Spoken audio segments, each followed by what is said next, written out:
Bonsoir, bienvenue à tous à la Cité du Vin. Donc, on est ravis de vous avoir avec nous ce soir. Et on est très heureux d'accueillir donc, pour ce grand entretien Bernard Magré. Voilà, donc la conférence est en ligne actuellement. Donc merci à tous ceux qui nous suivent aussi de chez eux en direct. Et donc la conférence est enregistrée, elle sera disponible d'ici quelques jours sur le site de la Cité du Vin, donc en libre accès. Voilà, la rencontre va durer environ 1 heure et puis on vous laissera un petit temps d'échange où vous pourrez vous poser vos questions. Donc n'hésitez pas aussi en ligne à poser les vôtres, on pourra les poser en salle. Voilà, et puis maintenant je vais laisser la parole donc à Jérôme Baudouin, qui est rédacteur en chef de la Revue des Vins de France, et qui va animer cette rencontre. Voilà, merci. Bonsoir. C'est bien, il y a beaucoup de monde, on est loin de la pluie, on est au chaud, on va être très bien, vous allez voir. Et on a une rencontre assez exceptionnelle ce soir. Donc, si je vous dis William Peters, Malzan, La Tour Carnet, Fontbroge, Pape Clément, ce sont autant de noms qui résonnent dans votre imaginaire d'amateur de vin. Alors, il se dit compositeur de vins rares, d'autres l'appellent le tycoon de Bordeaux. Il est impatient et parfois un peu colérique, intranquille et instinctif. À n'en pas douter, l'homme que nous recevons ce soir est l'un des personnages les plus captivants qui ont construit l'image des vins de Bordeaux à travers le monde. Infatigable entrepreneur, présent sur tous les fronts, il va nous raconter son parcours, ses réussites, mais aussi ses échecs qui l'ont fait avancer. Ce qui le pousse chaque jour à avancer avec cette même soif de vie, je vous demande d'applaudir chaleureusement Monsieur Bernard Magré.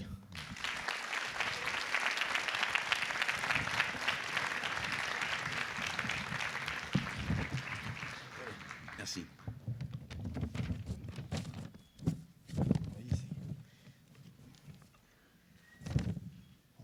On est désolé avec les embouteillages, ça démarre un tout petit peu en retard, mais ça démarre et merci à vous, Monsieur Magré, d'être présent ce soir.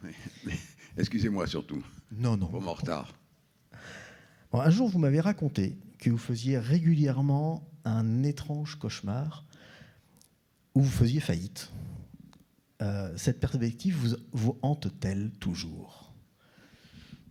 Comme tous ceux qui ont créé leur entreprise à 20 ans et qui avaient comme actif sa veste, eh bien, on sait très bien qu'il peut y avoir des retournements. Voilà. Moi, je ne suis pas un héritier. Et donc,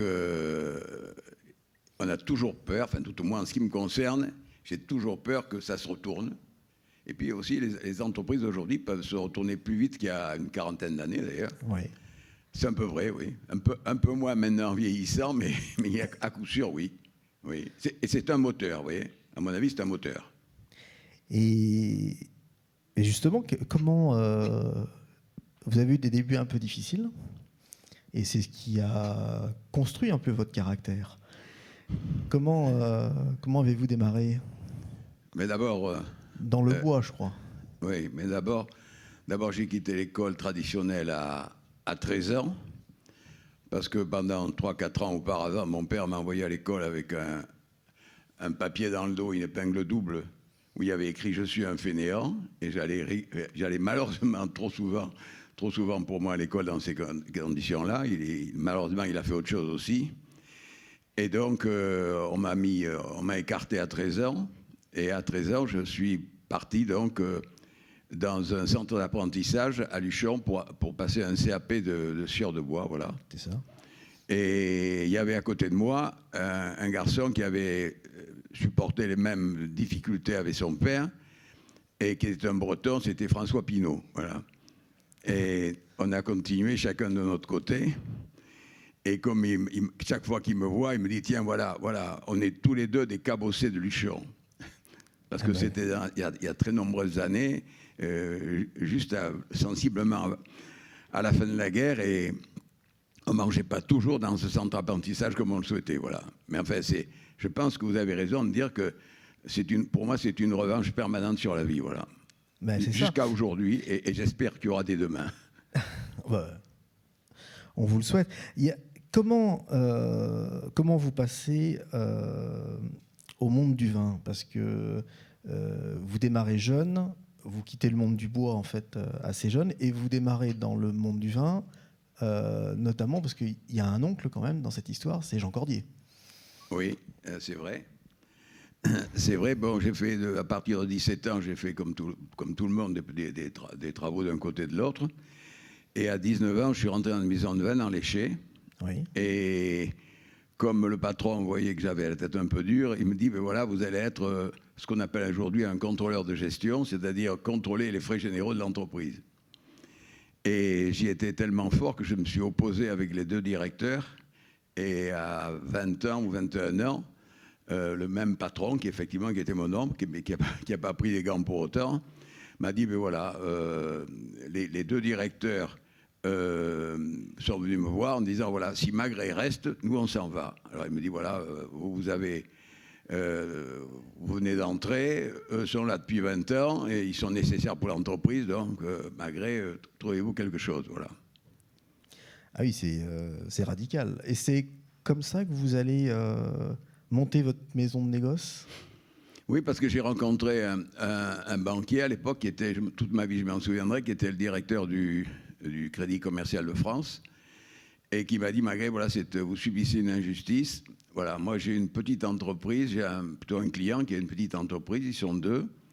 Ils importent des vins de Porto en barrique, ils les mettent en bouteille, ils les vendent dans les restaurants à Bordeaux. Si ça vous intéresse, de toute façon, ma réponse était bien entendue. Il savait que ma réponse serait oui. Mais il m'a dit, je lui ai dit, bon, moi, j'ai pas d'argent pour ça. Il m'a prêté de l'argent. C'est une époque où je confondais, bien entendu, n'ayant pas de formation, je confondais à la fois le fonds de commerce et l'immeuble. Enfin, tout n'était pas clair, bien entendu. Mais j'ai commencé comme ça. Et j'ai été sauvé, mais complètement sauvé, parce qu'en 1962, s'est ouvert en France les hyper et les supermarchés avec une espèce de folie de création. Et je me suis engouffré là-dedans et j'ai été tiré par ce mouvement-là. Voilà. Il y a ce mouvement, mais il y a aussi autre chose. C'est que vous avez cet instinct de sentir les clients, les tendances. On le voit quand vous lancez la marque de Porto, c'est William Peters. Ouais. Vous dessinez vous-même la bouteille. Ouais. Vous la lancez sur le marché, mais vous analysez vraiment le fonctionnement de la grande distribution pour avoir un produit clé en main pour la grande distribution. Mais vous savez que dans toutes les entreprises qui s'en sortent un peu, leur roi c'est le consommateur, quoi. Par conséquent, le plus important, c'est d'essayer de comprendre. Quelquefois, vous l'avez dit tout à l'heure, quelquefois on se prend les pieds dans le tapis, mais on essaie de comprendre ce que veut le consommateur d'une manière consciente ou inconsciente d'ailleurs. Et quand c'est l'inconscient et que c'est le bon inconscient, eh si on a la chance de le saisir, immanquablement, on part devant les autres, on devient plus facilement leader que si on ne comprend pas. Voilà. Et alors, vous commencez par le Porto, et ensuite vous lancez le whisky, oui. William Peters.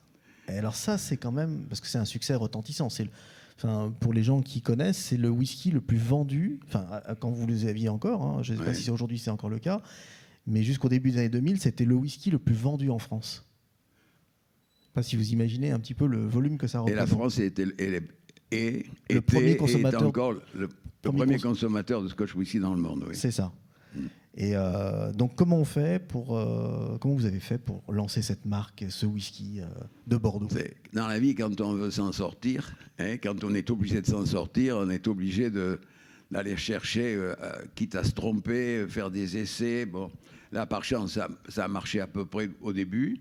C'était bien sûr dur, puisque je n'avais pas les commerciaux non plus qu'avaient les concurrents. Petit à petit, on a fait des profits, on a eu des profits financiers intéressants.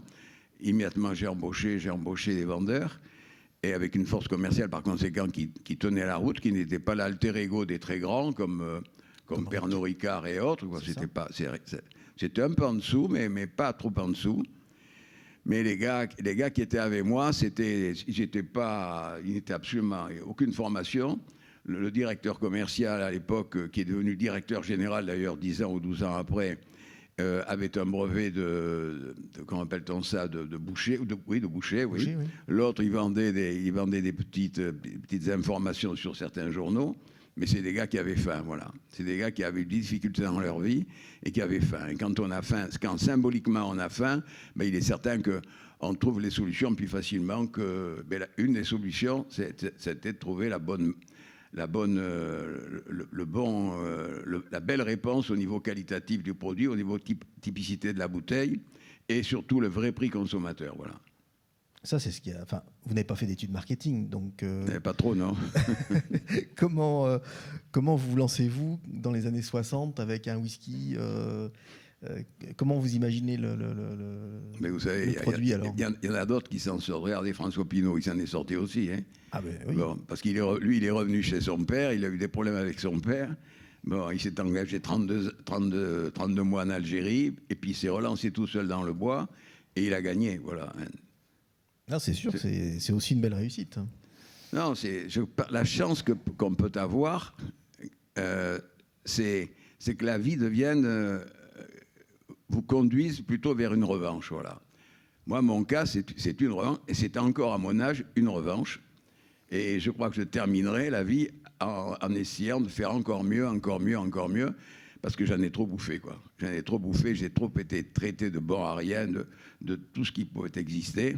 Et donc, pour moi, ça a été un moteur. Pour d'autres camarades qui étaient à Vulchon avec moi dans cette école très difficile où il n'y a que des bons à rien, il y a eu des échecs. Et puis, on était quelques-uns à s'en être sortis parce que la chance est là. Parce qu'il n'y a pas que le travail qui compte. Hein. La chance, elle vient. Il y a des gens qui vous disent « Oh oui, mais le travail, il faut travailler pour avoir de la chance. » Ben, moi, je l'ai vécu différemment, hein, et d'autres aussi. Il y a un moment où ça passe, quoi. C'est pour ça que la vie est belle. C'est qu'à un moment, ça passe, voilà. Et à quel moment vous avez senti que la chance vous souriait? Parce que je m'imaginais, je vais vous dire un truc, pratiquement à partir de 17 ans, 18 ans, je ne lisais que les biographies, et je lis encore, que les biographies et les autobiographies de gens qui ont réussi. Alors à l'époque, c'était un livre que j'ai lu et surrelu, qui c'était Bleustein-Blanchet, qui avait créé Publicis, qui est devenu la première affaire maintenant dans le monde de communication. Bon, malheureusement, l'homme est décédé, mais enfin, il avait montré le chemin. Et ça vous montre en permanence, quand vous en lisez, et j'en lis encore, je le répète pour la deuxième fois, ça vous montre que il y a des échecs. Hein. Alors, c'est facile de dire les échecs, ça forme, pas toujours quand même. Hein, bon. Quand c'est douloureux, quelquefois, on recule. Bon. Mais si on a envie, on avance un peu, on n'a pas peur. Quoi, voilà. Est-ce qu'il y a un échec, par exemple, qui vous a vraiment interpellé, mais qui vous a permis d'avancer derrière? Est-ce que vous avez un souvenir Oui, je l'ai, oui, parce que c'était un échec terrible.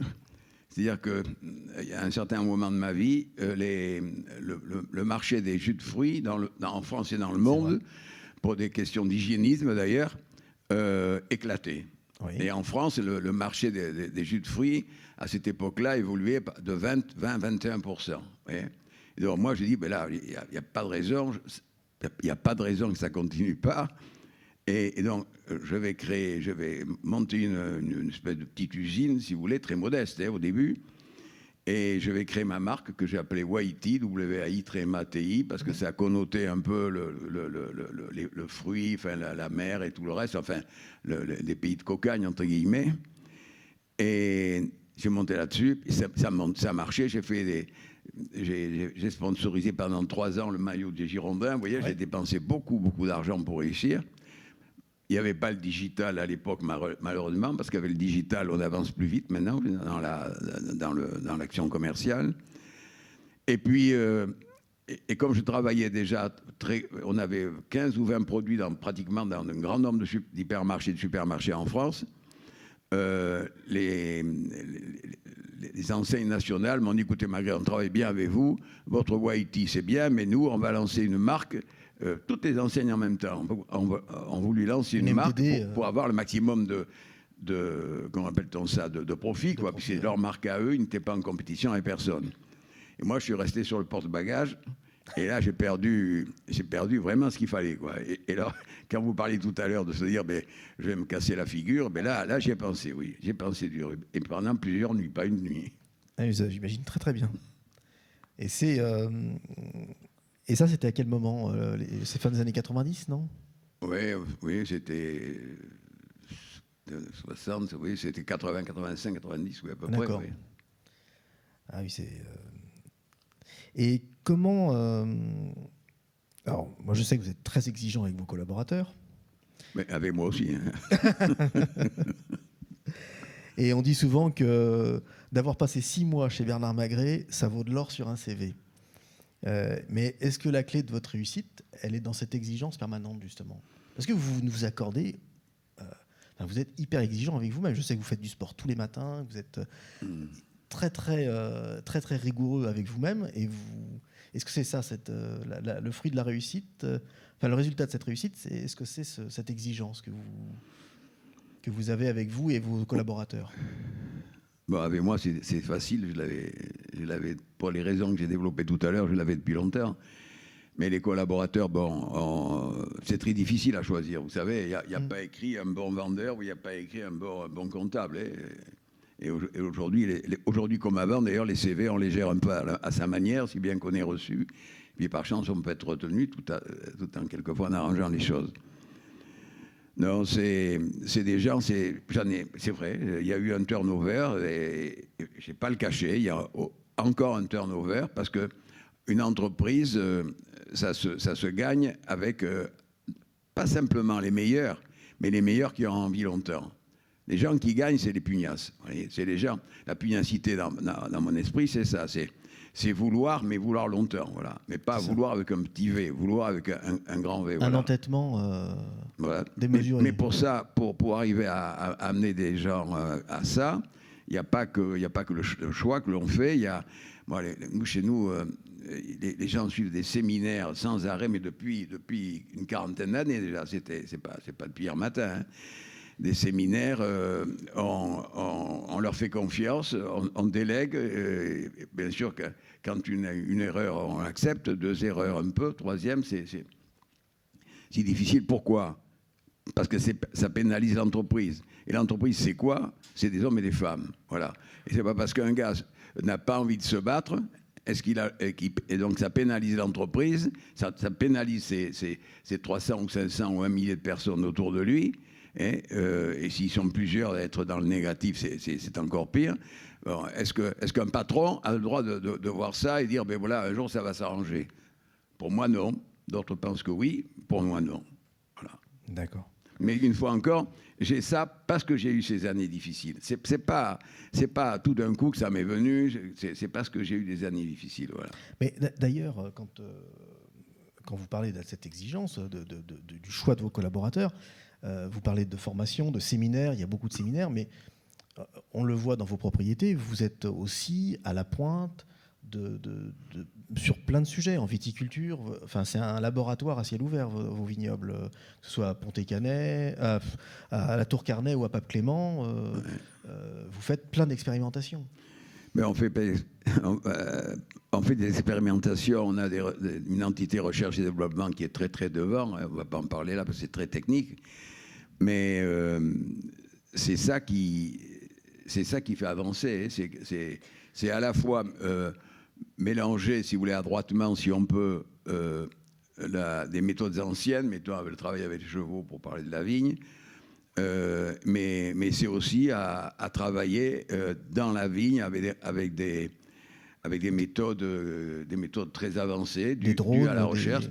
Et c'est pour ça que on a un incubateur où j'ai maintenant, au début j'ai commencé avec 32 startups, maintenant on est pratiquement une 50aine, où il y a des gens qui ont mission qui s'auto-donnent mission, qui veulent montrer leur entreprise et qui cherchent d'apporter des choses qui n'existent pas ou qui existent peu, avec leur propre future entreprise, à la fois à la vigne et à la fois au vin.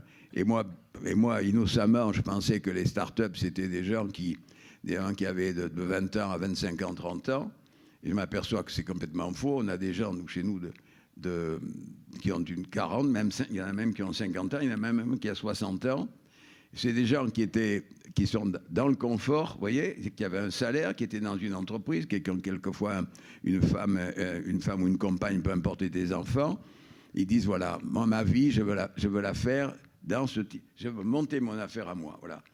Et quand on voit dans les réunions où je suis avec eux, que je vois ces yeux qui brillent, et je me dis, bon sang, ce serait dommage si s'ils faisaient partie des gens qui vont échouer, parce que malheureusement, la vie économique est là, on ne gagne pas tout le temps. Hein.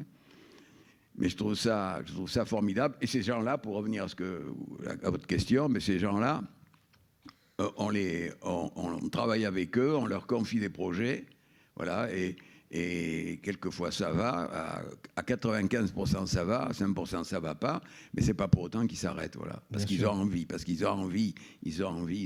voilà.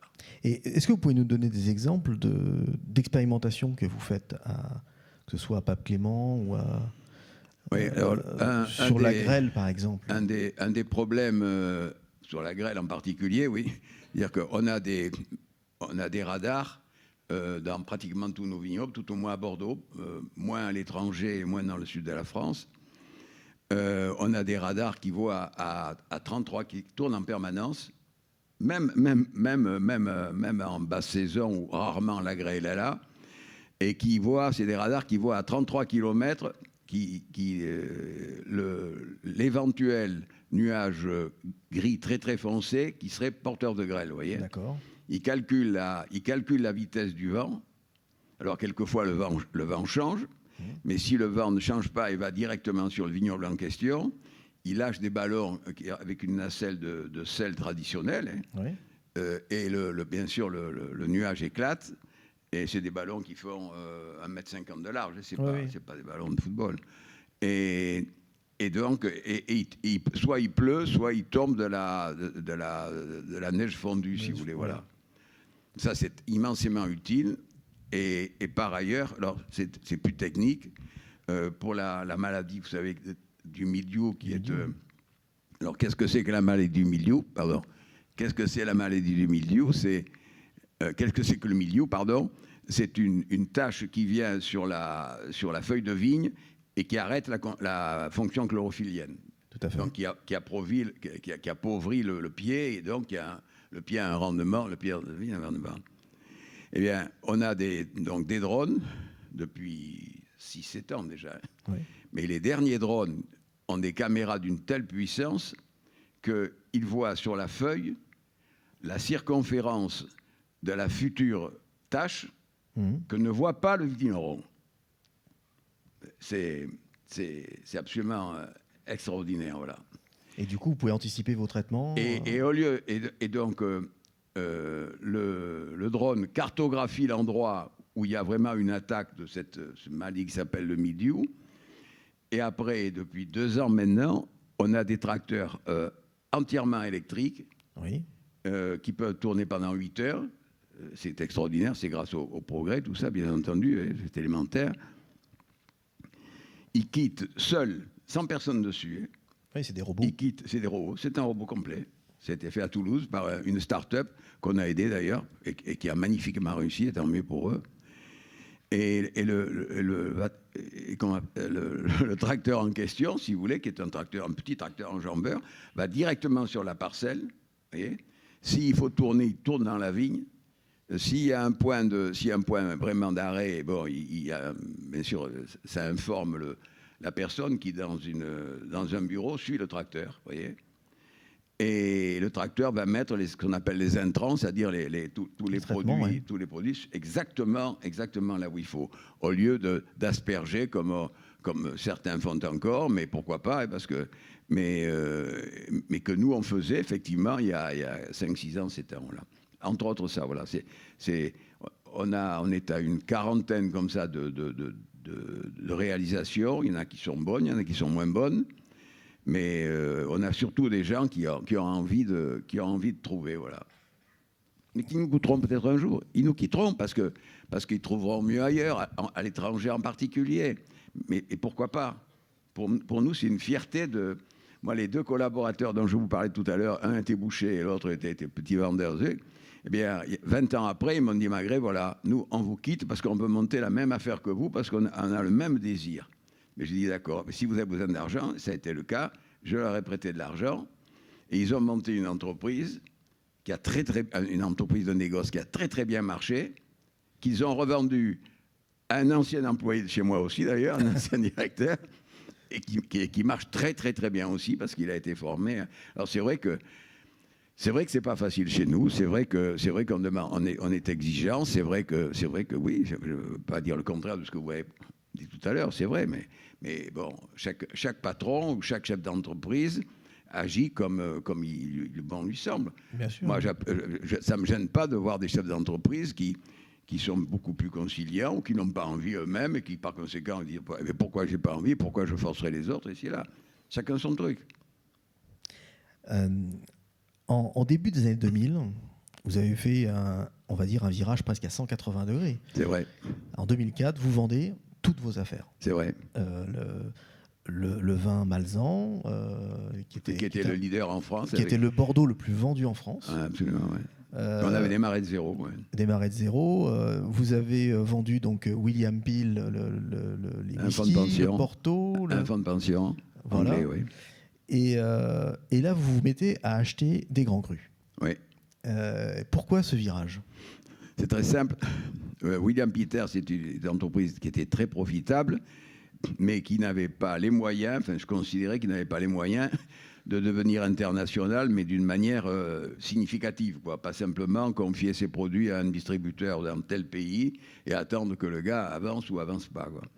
Je me suis dit, voilà, j'avais fixé 4 pays et j'avais donc, avec des conseils, parce que je ne suis pas un champion du monde de la comptabilité non plus, parce que je ne l'ai pas apprise, la comptabilité, sauf le soir, pendant 2 ans, dans une faculté de droit, d'ailleurs, je ne me souviens plus, à côté de la cathédrale. Voilà, je me souviens surtout de ça. Et je n'ai pas compris du premier coup, d'ailleurs, pour autant, la comptabilité.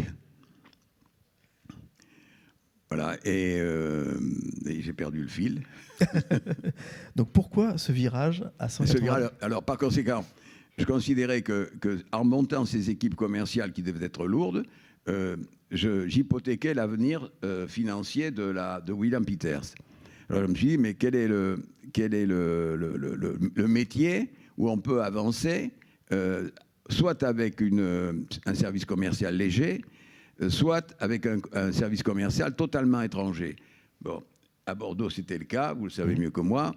À Bordeaux, 99,5% des grands crus classés et des crus classés vendent leur vin à des négociants, et l'équipe commerciale, c'est des négociants. Cette équipe commerciale ne coûte rien par définition. Bien sûr. Bon, c'est eux qui font le profit commercial. Bon, et vous gardez le profit du producteur, si d'aventure il y en a. Voilà.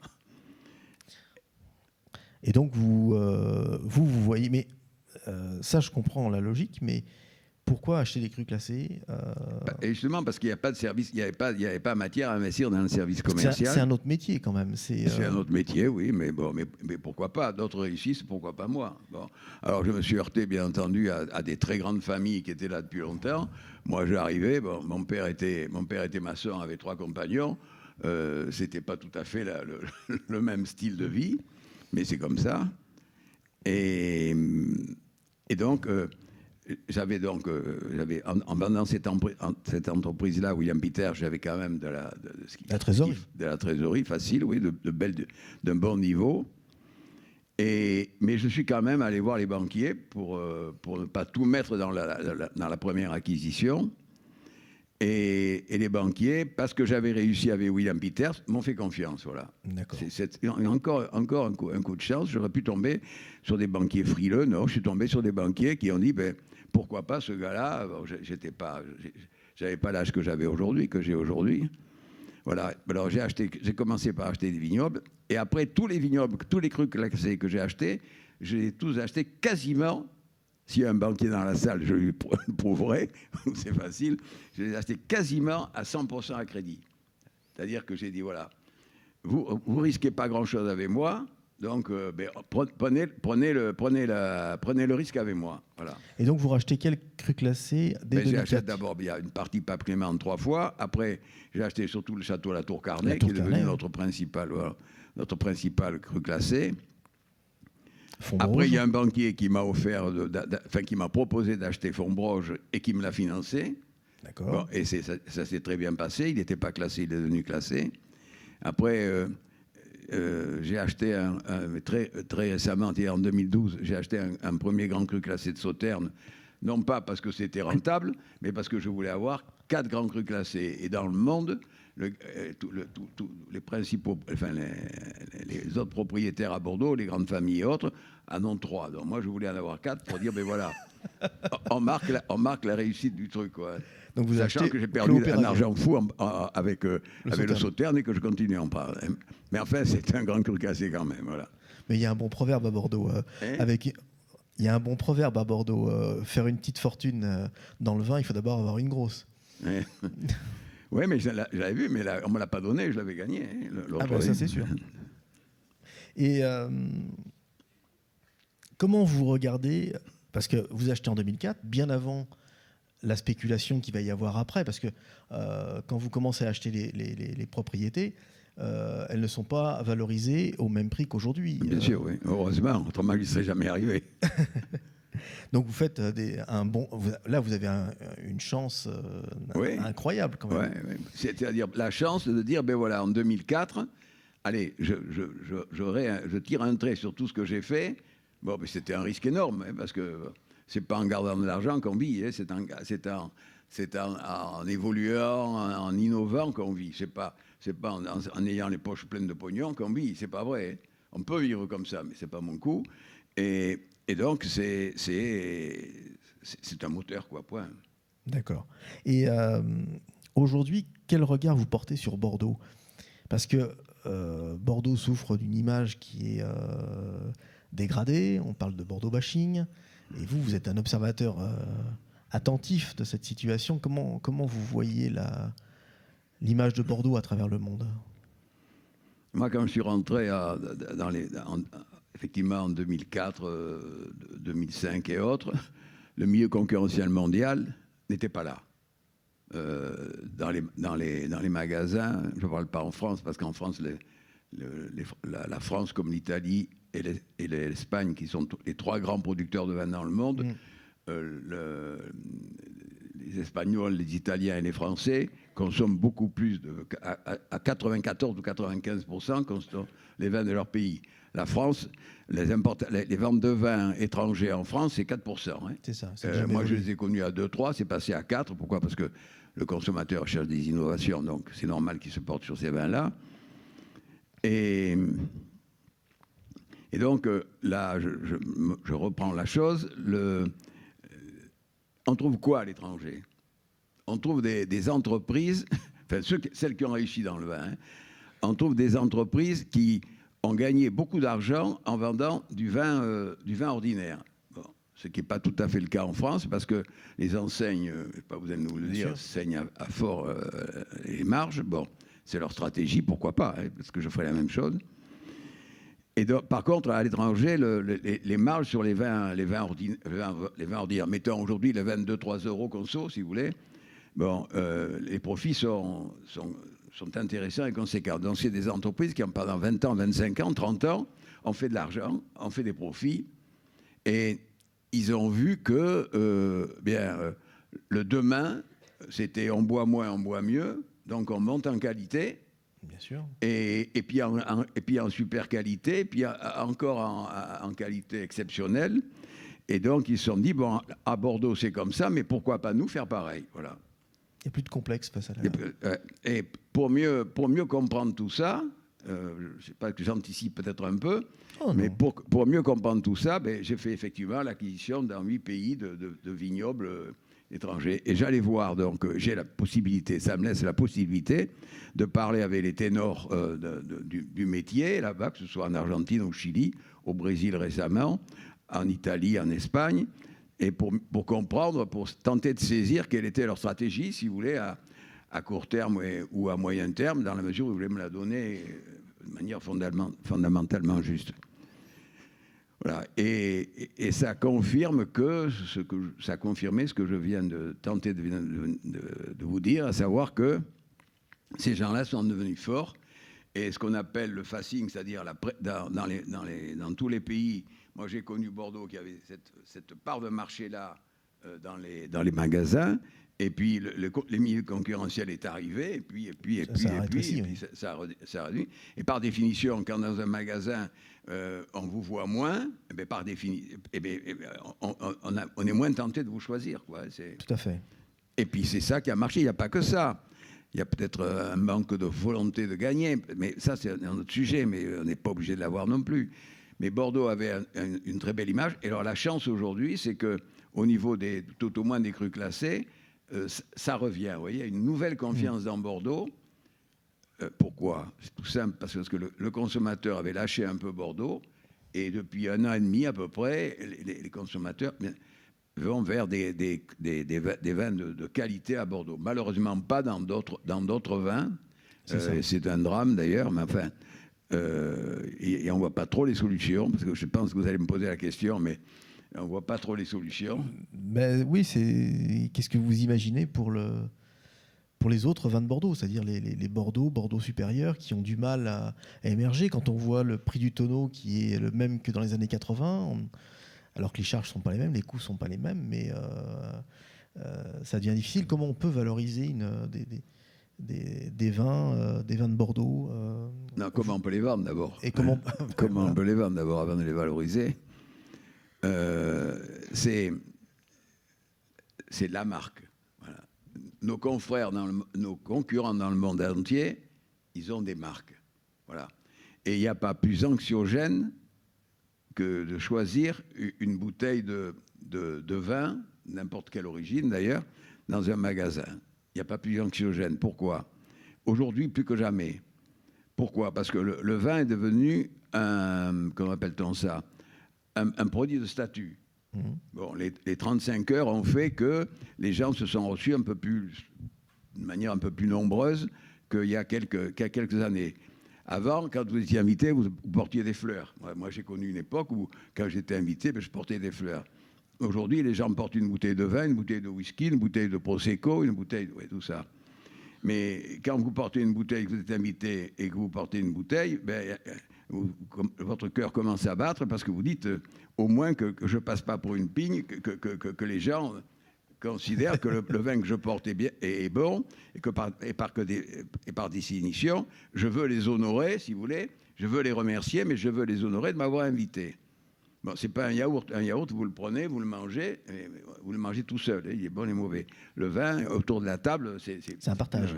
Et de la même manière, lorsque vous invitez des gens, si vous sortez quelque chose qui est bon, ça ne veut pas dire qu'il est cher, mais quelque chose qui est bon, bien immanquablement, vous flattez votre ego est flatté, et les gens qui sont en face, que vous recevez en face de vous, autour d'une pizza ou autre, eh bien, ils se disent bon, il s'est pas foutu de nous, voilà. Et là, d'ailleurs, il y a par conséquent une sensibilité complémentaire entre vous et les autres. Et c'est ça la vie. La vie est belle pour ça. C'est de ressentir des émotions, si vous voulez, qui font que vous n'êtes pas le seul à le ressentir, mais vous créez l'émotion pour l'autre et l'autre crée l'émotion pour vous. Donc si je vous comprends bien, en fait, il manque de marques à Bordeaux. Il y a eu des marques. Moi, quand j'ai commencé, il y avait les Cordier Mestreza, enfin Cordier. Non, il y avait surtout Cruz, Calvé. Et qui vendaient à la fois des vins. Ce serait aujourd'hui à 4-5 euros et qui vendaient aussi des châteaux aujourd'hui à 50, 60, 80, 90 euros. Voilà. En fait, il y avait la même strate que les Bourguignons, les négociants bourguignons. Exactement pareil. Et c'est la stratégie de la marque numéro 1 dans le monde, mais qui n'est pas connue en France, qui s'appelle Penfolds. C'est des autres Australiens, vous le savez aussi bien que moi, qui vendent des vins à 4 euros ou 4 $ conso et qui, à côté, vendent des vins comme Penfolds Grange, le G de Grange, et aujourd'hui des choses absolument extraordinaires au-dessus, qui arrivent à 1500, 2000 euros la bouteille, sous la même marque. C'est ça. Sous la même marque. Donc l'un entraîne l'autre, le bas prix, si vous voulez, présent à créer la marque et le haut de qualité, si vous voulez, à donner du contenu à ces vins plus bas, à plus bas. Vous voyez, ils ont eu confiance dans la marque Penfolds, voilà. Et puis ça marchait, et puis vous avez vu, ils en sont à leur 4e château à Bordeaux maintenant. Hein. Ils en ont acheté un, maintenant ils en ont acheté 3 il y a 15 jours. Hein. Et ils veulent lancer un Bordeaux sur la marque Penfolds. C'est peut-être ça qui va faire tirer Bordeaux. Mais c'est un joli combat, mais tant mieux. Et alors moi je sais que vous êtes très attentif aux consommateurs, et d'ailleurs on s'est vu dans des foires au vin où présenter votre vin j'ai un souvenir au Lidl de La Haye-les-Roses. La Haye-les-Roses, c'est en banlieue parisienne. Et vous êtes là, vous allez voir les consommateurs. Ça, c'est un Oui, besoin. Dans les hyper, mais là, à toutes les foires au vin depuis 20 ans ou 25 ans, j'en fais une chez Auchan, une dans chaque enseigne. Voilà. Et j'y vais, j'ai 2 collaborateurs en général avec moi, ou un, et on est alignés au même niveau que nos confrères, et on fait déguster, serrer, presque épaule contre épaule, chacun fait serre son vin. Et en parlant avec le consommateur, ben, vous avez plus de chance de le comprendre que si vous l'ignorez. Voilà. Et si vous le comprenez, ben, vous faites le produit qu'il a envie de prendre, et par conséquent, votre entreprise se développe. Voilà. Une fois encore, c'est mon avis. Il y a d'autres combats dans la vie, il y a d'autres stratégies. Il n'y a pas de stratégie, il y a pas de stratégie sans imperfection. Nous, on ne dit pas qu'on est bon, parce que demain, comme vous l'avez dit tout à l'heure, on peut devenir mauvais, hein, parce qu'il y aura des concurrents plus précis, plus inventifs, qui ont eu aussi une lumière qui s'est allumée, qui ont trouvé le produit qu'il fallait ou les produits qu'il fallait. Mais c'est à nous, si on est pris là-dedans, mais c'est à nous de nous rattraper. Mais c'est pas demain matin la veille encore quand même. Et aujourd'hui, qu'est-ce que vous regardez comme type de vin qui pique votre curiosité et que vous auriez envie de faire, ou que vous auriez... Alors je sais que vous avez lancé un rosé, par exemple. Non, mais le rosé, vous avez raison, le rosé, il y a 2 produits dans le monde entier. Je dis bien dans le monde entier, pas simplement la France.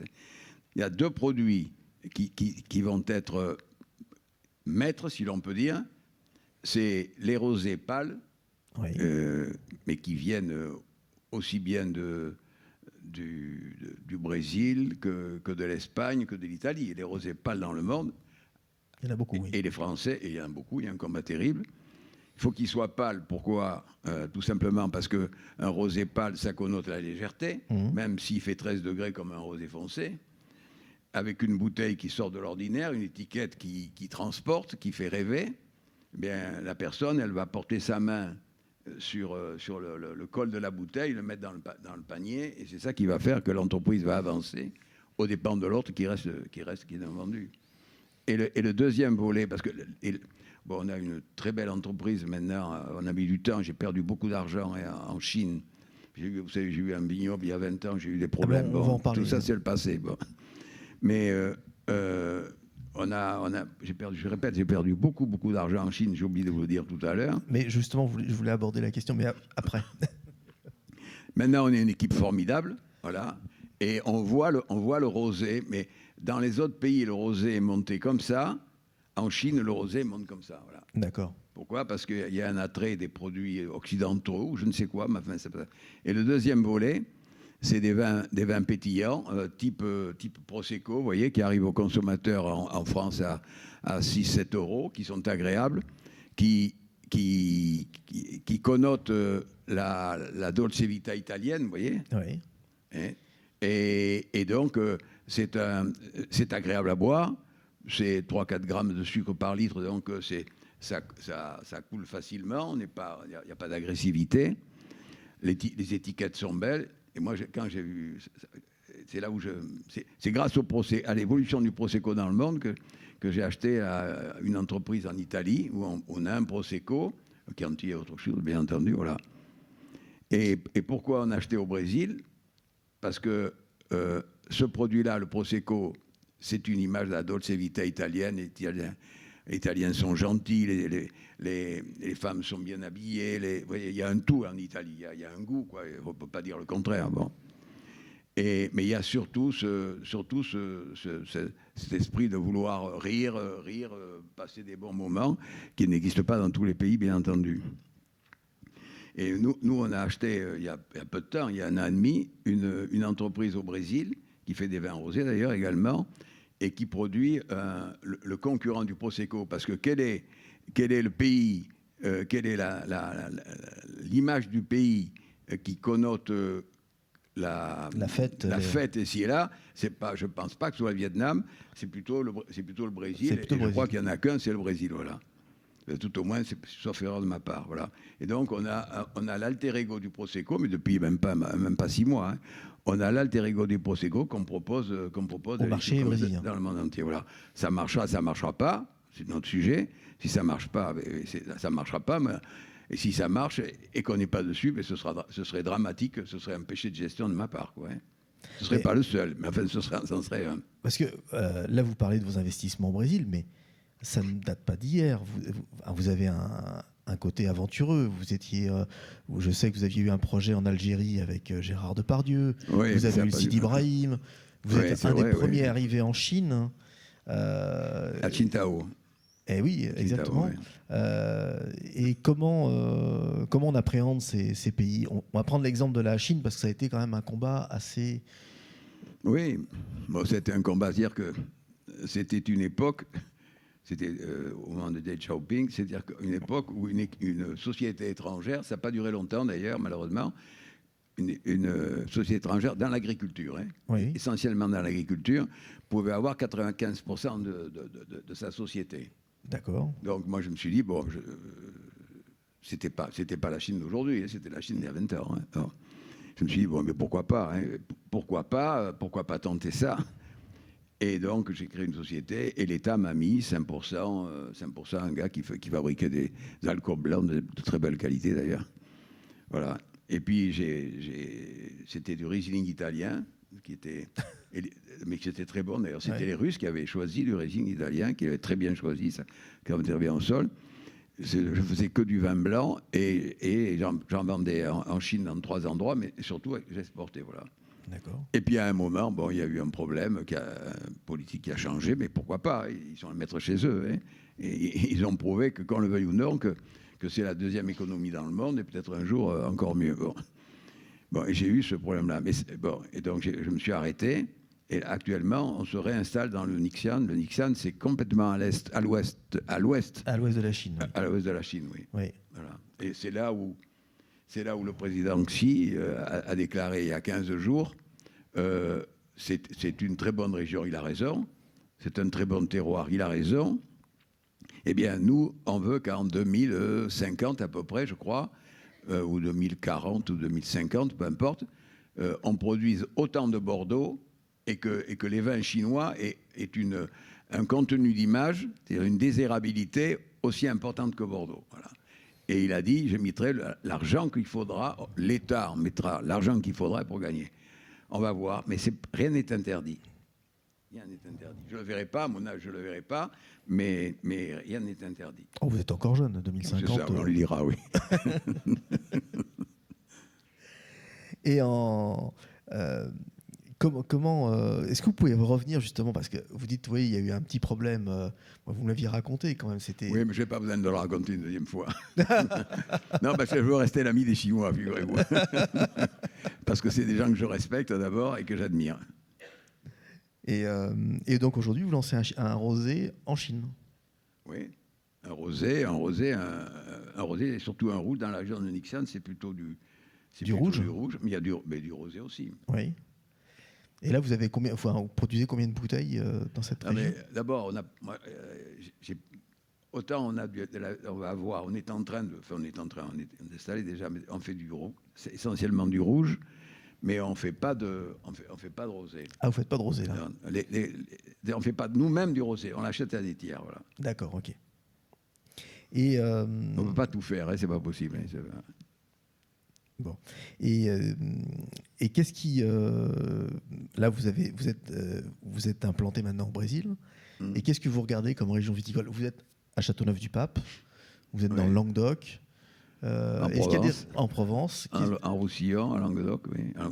Et est-ce que vous regardez un Côte du Rhône surtout, oui. Mais à Châteauneuf-du-Pape. À Châteauneuf-du-Pape. Mais est-ce que vous regardez plus au nord? Est-ce que vous allez voir du côté de la Bourgogne ou... Non, mais la Bourgogne, c'est des vignobles qui sont petits. Oui. C'est des viticulteurs qui sont de qualité, c'est très très difficile d'acheter en Bourgogne aujourd'hui. Le foncier est très cher. À Bordeaux, c'est plus facile d'acheter. Bon, et c'est pas une question de nombre de kilomètres, parce que quand on fait le Brésil, on n'a pas peur d'aller à Dijon. Mais bon, c'est exactement comme si vous me disiez pourquoi vous faites pas, à la question qu'on pose, pourquoi vous faites pas du champagne? Bon, pourquoi voulez-vous qu'une entreprise comme la nôtre se mette à se battre contre les entreprises de monsieur Bernard Arnault, et qui a les plus Mouette et Chandon, Veuve Clicquot, Krug et je ne sais combien d'autres, qui est un type c'est un génie, ce type. Rien ne l'arrêtera. Partout où il va, il gagne. Partout où il rentre, il fait de l'or. Il transforme tout en or, ce type-là. C'est un gars qui est un visionnaire. J'en ai vu dans ma vie des visionnaires. François Pinault est un visionnaire aussi. Mais l'autre, il est d'une exigence sur lui-même et autres qui fait que il voit avec témérité et pugnacité. Et donc, il y arrive. Pourquoi ? Parce qu'il a déjà gagné beaucoup d'argent. Et là, beaucoup d'argent qu'il a mérité, hein, puisque c'est lui qui l'a gagné. Il l'a pas volé. Bon. Et j'irai pas me battre contre quelqu'un qui est 10 fois plus fort que moi dans tous les compartiments de la vie. Ce serait, il faudrait être fou, quoi. Hein. Peut-être que je le suis, mais enfin, pas en faisant ça toujours. Vous n'êtes pas suicidaire, on va dire. Non, je pense pas encore. Aujourd'hui, vous avez 85 ans, c'est ça ? Oui, exact. Et je vous le disais tout à l'heure, vous faites toujours du sport. Vous êtes, enfin vraiment, vous. Je ne fais pas de sport. Non, je fais de. Vous entretenez. Oui, je fais tous les matins de 6h moins 10 à 7h moins le quart. J'ai une petite salle de gym chez moi et je fais de la gym pendant 3 quarts d'heure environ, voilà. Ben, c'est bien déjà. Oui, mais c'est ça qui tient. À mon âge, si j'avais pas fait ça, puis je bois pas trop de vin non plus, je n'ai jamais fumé de ma vie. Autrement, je ne serais pas là à répondre à vos questions, hein, si c'était le contraire. Hein. Et est-ce que vous envisagez un jour de passer la main ou ça ne... Non, je ne pense pas, non. J'espère, oui, monsieur, j'espère terminer dans mon bureau avec la caisse en bois à côté, toute prête, vous voyez. Il n'y aura plus qu'à m'étendre, voilà, jusqu'au bout. Vous êtes comme les artistes, vous voulez mourir sur scène. Hein ? Vous êtes comme les artistes, vous voulez mourir sur scène. Non, mais j'ai pas la qualité de cet homme qui voulait mourir en scène. Hein. Et d'ailleurs, vous avez des amitiés dans le monde du spectacle. Enfin, vous êtes très ami avec Gérard Depardieu. J'étais ami avec... Oui, on a eu des petits vignobles ensemble, qui ont à 50-50, on avait chacun la moitié, dans le Roussillon en particulier, dans le Languedoc aussi. Et puis bon, ça ne me gêne pas de le dire, il serait là, je lui dirais aussi, il le sait d'abord, quand il a fait l'opération avec Poutine, qui finalement a profité de lui plutôt que lui profiter de Poutine. Bon, c'était plus le même homme, c'est tout, quoi. Bon, et à ce moment-là, je lui dis, voilà, je te rachète tes parts, puis voilà, quoi. Mais on est resté... non, j'avais une participation avec lui, on avait monté un restaurant à Paris, dans un très bel endroit d'ailleurs, quand il était marié avec... pas marié, parce qu'il n'est jamais marié, mais qu'il était avec Carole Bouquet. Carole Bouquet, voilà. Oui. Oui, mais c'est un type très bien. C'est un type qui a la plus grande qualité qu'on peut avoir dans la vie, c'est un type qui comprend l'autre. Comprendre l'autre, c'est quoi ? C'est saisir le moment où, par exemple, le moment où la personne en question est en difficulté en elle-même, en difficulté intrinsèque, vous voyez, ça ne se sent pas bien, soit mentalement, que ce soit... C'est un type qui... très très rapidement va vous dire le mot qu'il faut dire, avec le ton qu'il faut dire, hein, avec les yeux qu'il faut diriger, et quelquefois la main sur l'épaule en vous disant voilà. Mais vous repartez d'un contact avec lui, vous êtes autre chose. Vous n'allez pas bouffer les ampoules là-haut, mais presque. Voilà. Et vous disiez tout à l'heure que vous étiez... que vous lisiez beaucoup de biographies, d'autobiographies. Je sais que vous êtes amateur d'histoire aussi. Et d'ailleurs, vous le montrez à la Tour Carnet ou à Pape Clément. Vous collectionnez les objets anciens. Et vous avez monté cette fondation. Et pourquoi vous avez monté cette fondation qui est aussi une résidence d'artiste ? Parce que, toujours pareil, on peut très bien ne pas me croire, et ce serait normal, pourquoi pas, chacun a le droit. Mais c'est cet esprit de revanche qui est dû à des années vraiment très difficiles. Et de 8 ans à 13 ans, c'était pas simplement être battu, c'est pas simplement avoir un truc dans le dos, c'était beaucoup plus grave. Ouais. Et donc, pour moi, c'est la mission de cette fondation qui s'inscrit sur plusieurs disciplines. Hein, c'est pas simplement. Oui, c'est aider l'autre avec un grand A, aider les autres. Voilà. Et ça fait une vingtaine d'années qu'il en est ainsi. Alors on l'a fait avec Bergonier, où on a mis des sommes, tous les ans on met des sommes importantes, mais essentiellement sur du matériel. Sur du matériel pour le cancer. Pour le cancer, oui. Et bon, et on le fait aussi auprès de concertistes. De concertistes avec les. Voilà, qui sont c'est le métier le plus difficile pour être connu et reconnu parce qu'on est très nombreux. Hein. Quand il y a des gens dans des orchestres de musique classique, il y a des gens, il y a des violonistes, il y a des violoncellistes de très grande qualité qui s'en sortent pas et pourtant ils sont de grande qualité. Alors je me suis fait aider là pour découvrir quatre concertistes, vous voyez, qui étaient de belle qualité. Enfin, moi j'y connaissais rien, donc c'est pour moi qui ai choisi. Hein. Les gars m'ont conseillé. Et donc, j'ai fait l'acquisition d'un Stradivarius de 1713, qui est comment appelle-t-on ça, la grande période d'Antonio Stradivari, ce qu'on appelle la période d'or d'Antonio Savi. Après, j'ai acheté un autre violon, un violoncelle et un alto de 1616, et je leur ai confié. Et ces gens-là, au lieu de jouer simplement en Europe, ils se sont mis à jouer dans le monde entier. Et on peut imaginer qu'il y a un côté d'exemplarité dans la mesure où d'autres peuvent se dire peut-être un jour je vais trouver un sponsor ou j'ai quelqu'un qui va me prêter tout simplement, comme c'est le cas avec nous, prêter un instrument qui va m'amener à être en adéquation avec mes propres qualités, vous voyez. Et c'est ça. Tout est basé sur l'exemplarité, voilà. Et que ce soit dans le street art et ici et là, on aide les gens.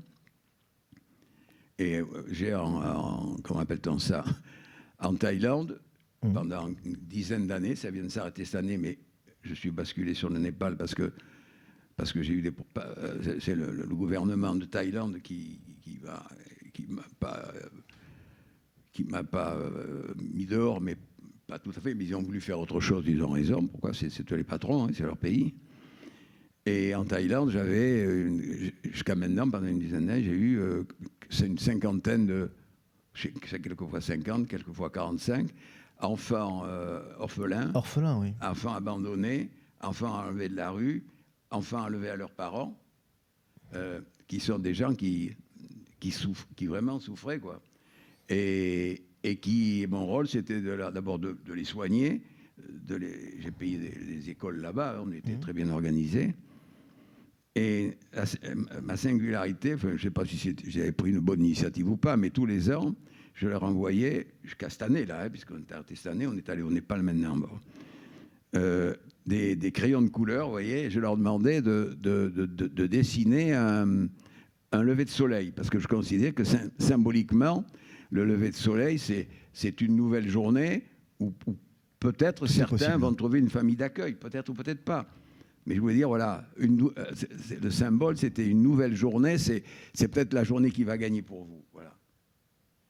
Et alors certains disent, enfin je m'excuse, c'est peut-être pas tout à fait le sujet d'aujourd'hui, mais certains disent que ce qui m'a envoyé tout ça, il m'appelait papa, bon, peu importe, il m'a envoyé tout ça, et certains disent que les couleurs utilisées par les enfants orphelins est différente des couleurs utilisées par les enfants abandonnés. Un enfant abandonné a connu quelque chose. L'orphelin n'a rien connu. L'orphelin, il rit comme ça.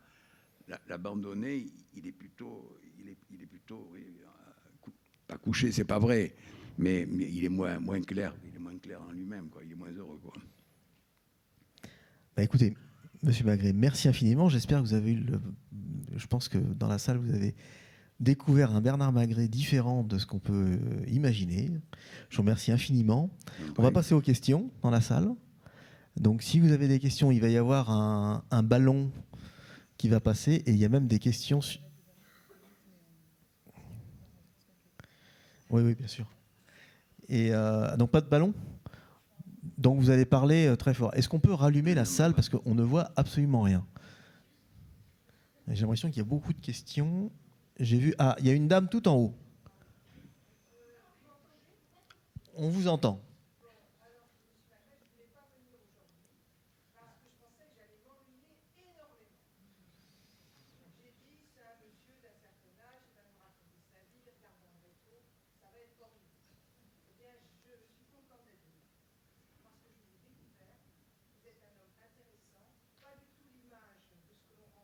Eh ben oui.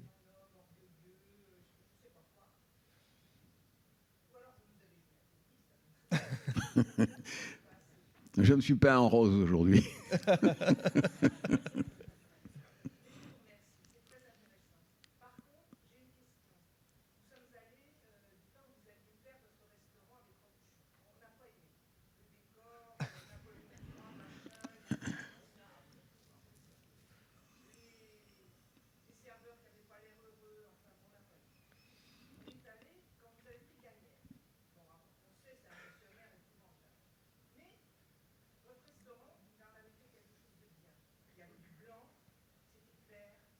C'est vrai, c'est vrai.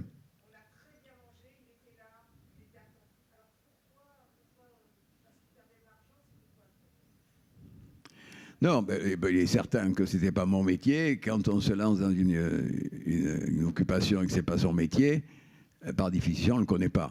Hein, bon. Et on est allé... si je vais vous raconter la genèse du restaurant à 1000 à l'heure. Hein.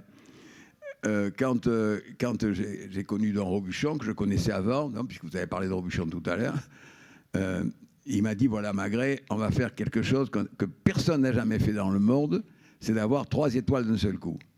Donc on a investi des sommes colossales en cuisine et ailleurs pour avoir dans un agencement Napoléon III que vous n'aimez pas.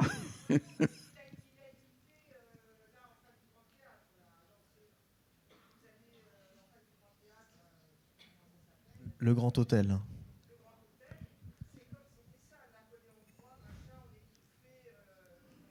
Oui, mais ça peut, oui, peut-être. On ne donnera pas le nom du décorateur.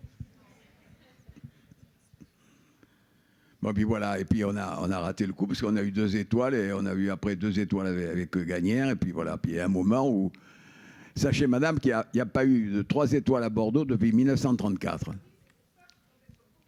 Oui, mais vous êtes tombé sur le mauvais sujet alors. L'incapable de vous plaire. Non, c'est pas parce qu'on a... Madame, aujourd'hui, si vous lisez la presse, bien entendu, aujourd'hui, il manque 150 000 personnes d'être dans le restaurant.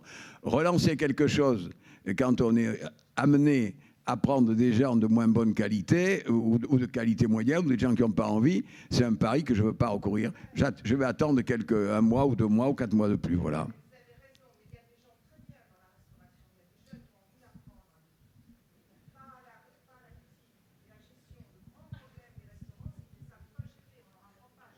C'est vrai, oui, oui.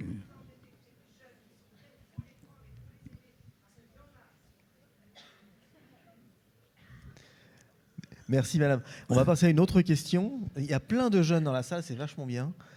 Alors, hop, jeune homme.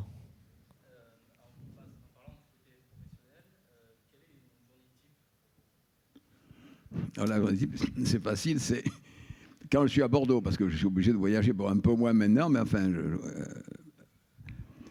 bon, moi j'arrive bon, j'ai fait cette gymnastique. Bon, vous savez que j'ai subi une agression terrible, hein, avec armé, enfin, il voulait m'emporter, j'ai tout eu.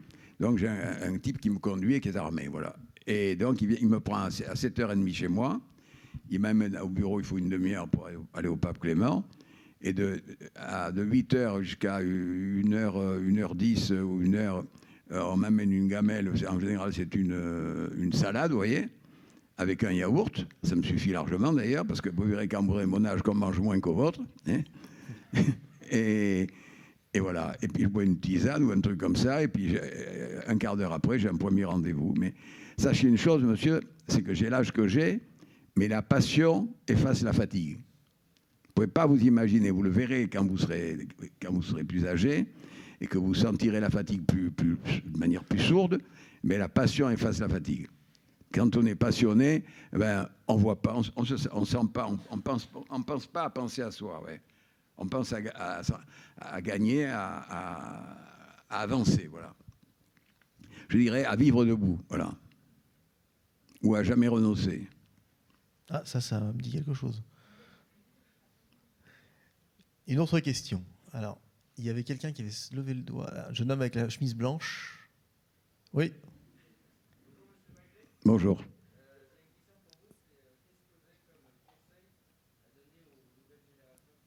Alors, qu'est-ce que vous avez comme conseil pour les nouvelles générations qui arrivent ? Mais, monsieur, je vous dirais que les générations qui arrivent, elles avaient les mêmes avantages. Non, elles n'avaient pas toutes les mêmes avantages et les mêmes inconvénients que celles d'aujourd'hui, mais elles avaient des avantages et des inconvénients. Et c'était quasiment, je ne sais pas, c'est très difficile de juger parce que j'ai pas 20 ans, donc je ne peux pas faire des comparaisons précises, donc ce serait idiot de vouloir sortir quelque chose de sérieux. Mais c'est l'envie, voilà. C'est l'envie, rêver à ce qu'on veut être et rêver puissamment à ce qu'on veut être. Moi, monsieur, quand j'étais à Luchon, on était une centaine, on couchait, on était en bleu de travail et en sabot dans ce centre d'apprentissage. Et moi, la nuit, je rêvais déjà à être un grand chirurgien. Jamais je l'étais, je n'avais pas la possibilité de l'être. Pour ceux qui sont plus âgés, je voulais être le meilleur boxeur du monde, Marcel Cerdan. Après, j'ai voulu être le meilleur torero, dans la nuit, hein, je voulais être le meilleur torero du monde. J'étais Manolette, qui est mort très jeune. Bon, et aujourd'hui, je lis encore les biographies, autobiographies, je le répète pour la 3e fois, de gens qui s'en sont sortis. Vous ne pouvez pas vous imaginer, monsieur, ce que ça peut aider. Il y a un livre qui vient de sortir qui s'appelle L'Agnac, Agnac vieux. J'en ai acheté une vingtaine à mes collaborateurs. Je ne sais pas s'ils le liront d'ailleurs, mais enfin... l'important, c'est que je le lise et que je leur raconte. Comme ça, ils perdront moins de temps s'ils pensent. Voilà. Alors, une autre question. Ouais.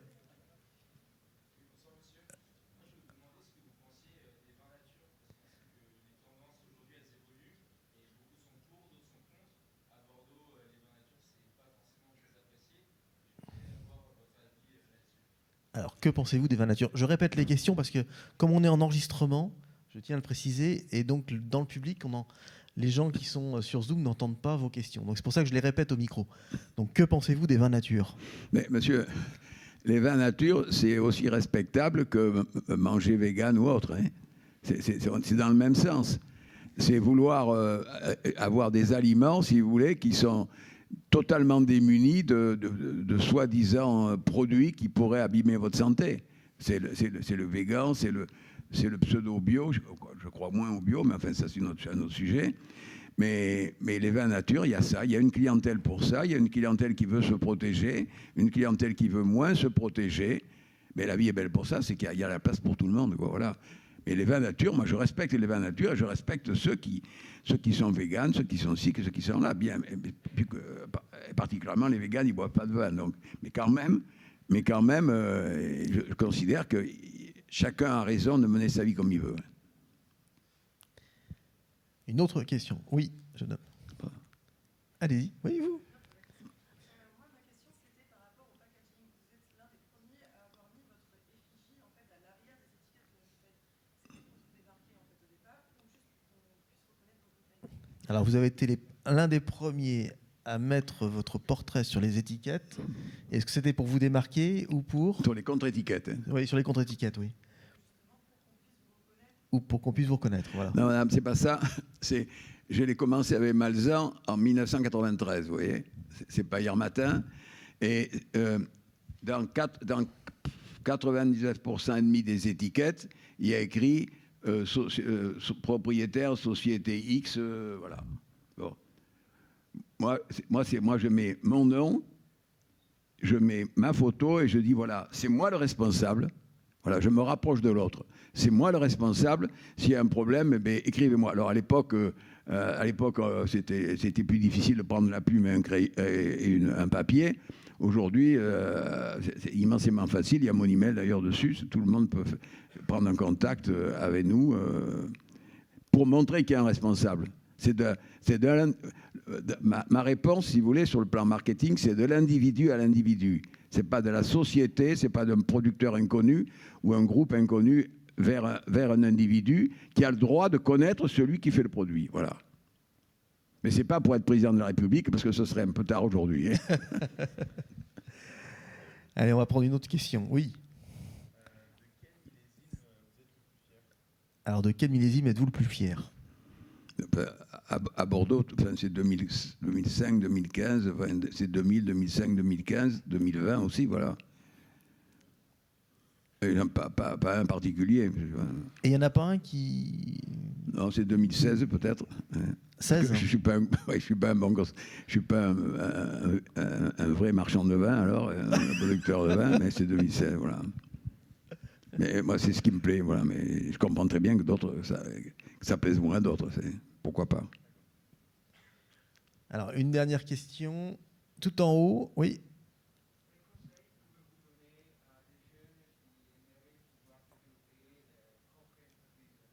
Alors, quel conseil vous pourriez donner à des jeunes qui voudraient créer leur propre entreprise? Oui. Acheter l'agnac, déjà.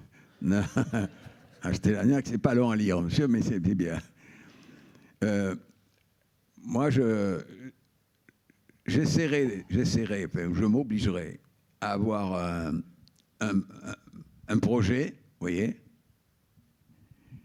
de toute nature, peu importe. Hein, et j'essaierai, j'aurais jamais donné cette réponse il y a 1 an. Hein, et je voudrais y arriver à rentrer dans un incubateur. Parce que l'incubateur, quel est l'avantage de l'incubateur, monsieur? C'est que vous êtes entouré de gens qui ont le même projet que vous dans la vie, c'est-à-dire vous en sortir, créer quelque chose. Et vous n'imaginez pas combien c'est attirant, ça vous pousse, si vous voulez, voyez, en ayant à côté de vous des gens qui prennent les mêmes risques. Je ne sais pas si je suis clair dans ma réponse. Pour moi, et j'aurais jamais dit ça il y a 1 an. Pourquoi? Parce qu'il y a 1 an, je n'avais pas créé cet incubateur. Et là, je vois que c'est un accélérateur pour les gens qui veulent s'en sortir. Et pourquoi pas? Il y a d'autres façons de s'en sortir, ça va de soi. Hein. Mais ça en fait partie. Ça en fait partie. Alors, je vois qu'il y a quelqu'un qui... Alors, ça va être la dernière question. Moi, j'ai pas... c'est tout mon temps. Hein. Ah, vous avez tout votre temps? Alors, bon. Alors...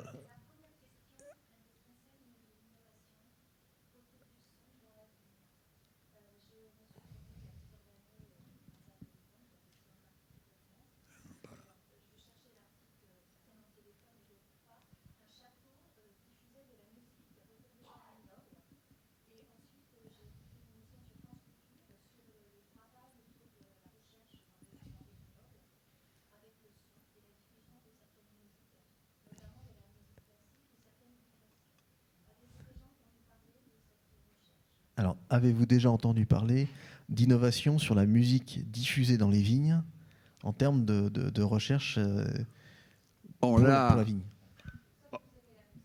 On l'a au Pape Clément dans une parcelle, madame. Bon, le diagnostic est difficile à faire, hein. Mais on sait aussi, depuis 3-4 ans, on sait aussi que si les plantes se parlent, les arbres se parlent aussi. J'invente rien, là, il y a des magnifiques livres là-dessus, et je pense que la musique, avec ses sons, ses ultrasons, tout ce que vous voulez, parce que les arbres, les pieds de vigne, mais les arbres aussi, se parlent par ultrasons. Et par conséquent, celui qui nous a amené à mettre la musique, on n'est pas les seuls, hein, loin de là, à faire des essais de musique dans la vigne, ben, c'est une... Je ne sais pas que ça s'ajoute, mais ça va dans le même sens, quoi. Et pourquoi pas? Parce que vous l'avez dit tout à l'heure, vous avez prononcé le mot innovation. L'innovation, c'est essentiel dans la vie. Parce que l'innovation, ça a un gros avantage, c'est que ça crée l'émotion. Voilà, ça crée des émotions. C'est pour ça que nous tous autour ici, on cherche à innover sans le savoir. On cherche à changer de produit, on cherche à changer d'habit, on cherche à changer de chaussures. Pourquoi? Pour avoir des émotions conscientes ou inconscientes. Donc l'innovation, c'est un fruit magnifique, si vous voulez, qui amène du plaisir. Je répète, conscient ou inconscient. Ah, une deuxième question. Alors, attendez, il faut laisser la place Qu'est-ce qu'il a dit?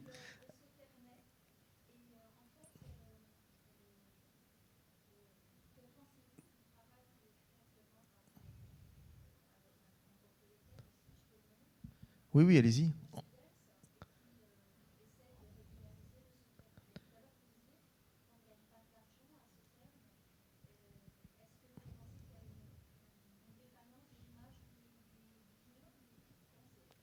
Ah, attendez, je vais devoir répéter la question parce qu'on vous entend très très mal. Vous avez... Non, non. Que pensez-vous de l'initiative de votre voisin Silvio Dens pour redynamiser Sauternes, avec la Forêt Péraguet, l'hôtel, le restaurant? Et qu'est-ce qui cause le déficit de l'image de Sauternes? D'abord, Dens c'est un type que je ne connais pas bien, mais enfin, je connais son succès ailleurs, parce qu'il n'est pas que dans le vin. Hein. Il fabrique des objets d'art remarquables avec une marque que je ne vais pas citer ici, mais une très belle marque qu'il a achetée récemment. Et donc, il s'est mis dans le Sauterne parce qu'il a eu vraisemblablement une opportunité en achetant la Forêt Péraguet. Mais le Sauterne, aujourd'hui, c'est chargé d'une image qui ne mérite peut-être pas. Mais dans Sauterne, si vous voulez, madame, il y a sucre. Et il est certain que il n'y a pas un livre de médecine où on ne vous dit pas, où il n'y a pas une émission ou un livre ou une revue où on ne vous dit pas méfiez-vous du sucre. Voilà. Il est certain que un litre de Sauterne, c'est 150 grammes de sucre, 155, quelquefois plus, quelquefois un petit peu moins. Et donc, les gens, et le sucre alourdit, quand vous le buvez, le produit, le sucre alourdit, et je pense qu'il y a des gens qui s'en méfient, mais rien ne veut dire que ça ne peut pas repartir un jour sous la même forme même, vous voyez. C'est ce que je souhaite à tout le monde. Mais il y a moins de sucre que dans le coca, alors que tout le monde boit du coca sans se poser la question de savoir si c'est trop sucré.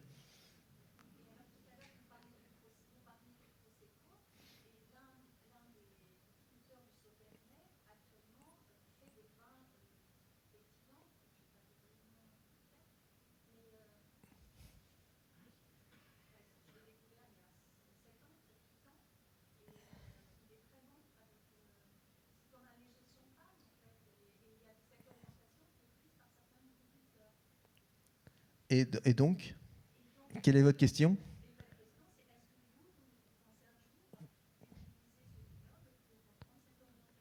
Alors, est-ce que vous voulez faire du prosecco avec votre Sauterne? Tout peut se faire. Hein. Pour résumer. Tout peut se faire. D'abord, je ne sais pas si la législation italienne permet de mettre du Sauterne dans le prosecco. Hein. Un vin qui n'est pas de la région, donc...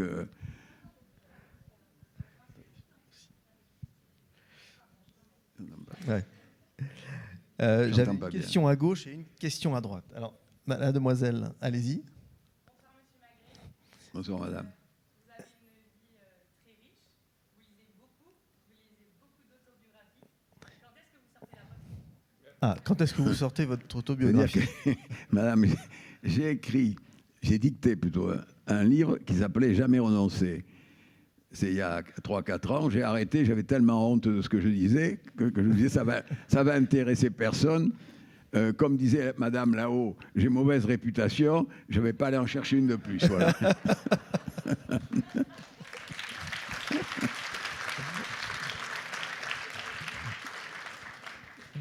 J'ai monsieur à droite, allez-y.